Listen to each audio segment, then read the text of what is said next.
Injil Yohanes pasal kedua ayat 1-11 menceritakan tentang Yesus merubah air menjadi anggur dalam pesta pernikahan di Kana.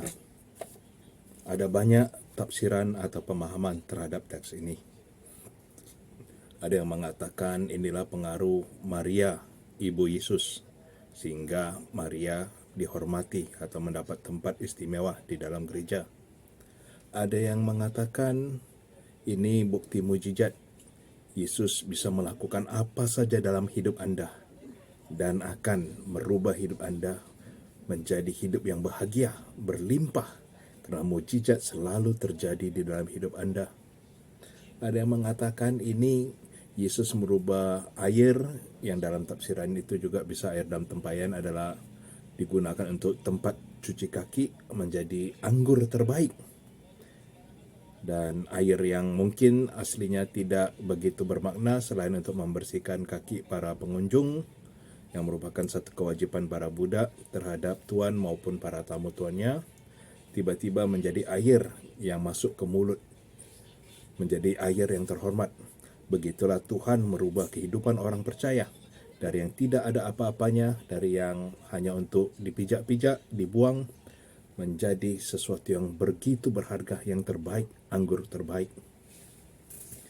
Namun bisa juga kita melihat dari sisi lainnya, yakni mujizat yang terjadi membuat murid-murid percaya, atau lebih tepat sebenarnya mujizat yang terjadi membuat murid-murid yang sudah percaya pada Yesus lebih percaya atau menegaskan pengajaran Yesus.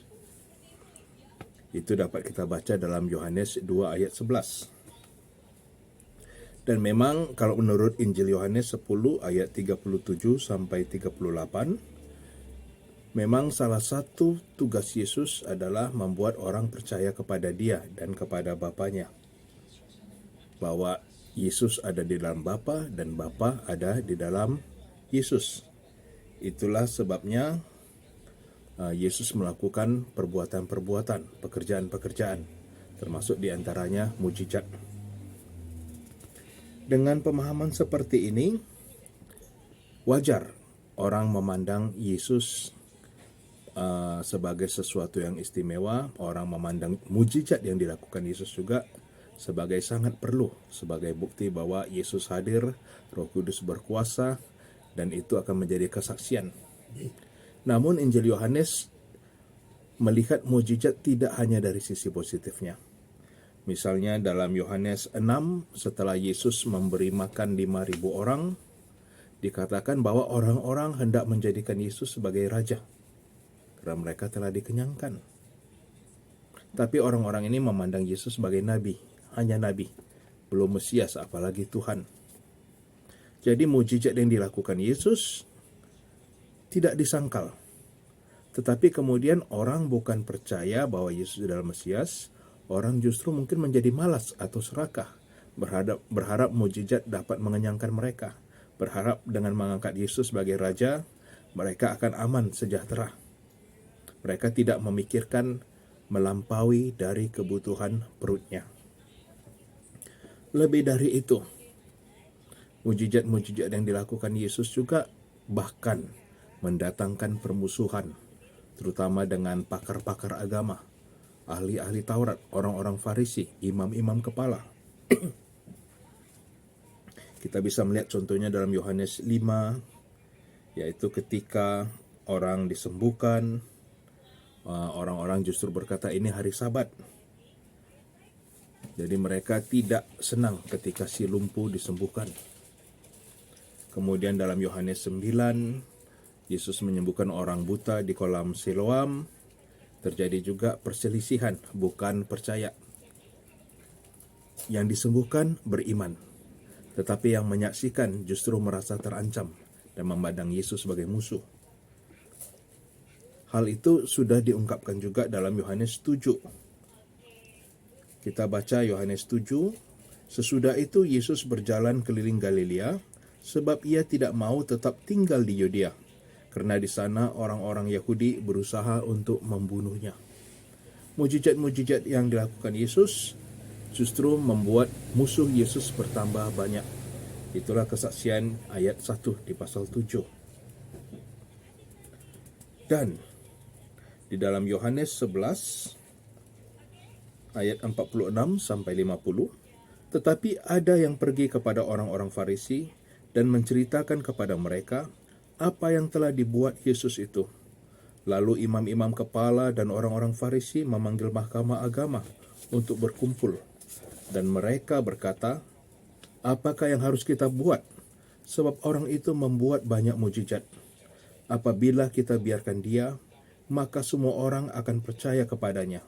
Dan orang-orang Romawi akan datang dan akan merampas tempat suci kita serta bangsa kita. Tetapi seorang di antara mereka, yaitu Kayafas, imam besar, pada tahun itu berkata kepada mereka, kamu tidak tahu apa-apa, dan kamu tidak insaf, bahwa lebih berguna bagimu jika satu orang mati untuk bangsa kita, daripada seluruh bangsa kita binasa. Dan ayat 53 mengatakan, mulai dari hari itu mereka sepakat untuk membunuh dia. Jadi mujizat yang dilakukan Yesus bukan hanya membuat orang percaya, tetapi juga mendatangkan musuh. Pengajaran kita jika hanya berfokus pada mujizat, berarti kita tidak mengingat atau tidak mengutamakan Yesus sebagai pembuat mujizat. Kita memisahkan pengajaran Yesus dari konteksnya. Kita memisahkan Yesus dari Bapa dan Roh Kudus. Allah Tritunggal adalah Allah yang membuat mujizat. Tetapi sepanjang sejarah, mujizat tidak menjamin iman. Dalam Perjanjian Lama atau kitab-kitab Ibrani kita baca, meskipun Allah menyelamatkan dan menuntun bangsa Yahudi keluar dari tanah Mesir, namun generasi pertama selain Kaleb dan Yosua binasa di padang gurun. Itu karena mereka tidak beriman, meskipun Allah menyertai mereka setiap hari, meskipun setiap hari mereka berjalan di dalam mujizat-mujizat dan mujizat lagi. Karena itu, apa yang kita butuhkan adalah kita berfokus kepada Sang Pemberi mujizat, bukan kepada mujizat itu sendiri. Dan saya kira inilah kebenaran perkataan Bunda Maria di dalam Yohanes pasal 2. Ketika ia berkata kepada para pelayan, apapun yang ia atau Yesus perintahkan kepadamu, lakukanlah. Fokusnya adalah kepada Yesus. Lakukanlah perintah Yesus, karena kita hidup di dalam Yesus dan Yesus hidup dalam kita. Amin.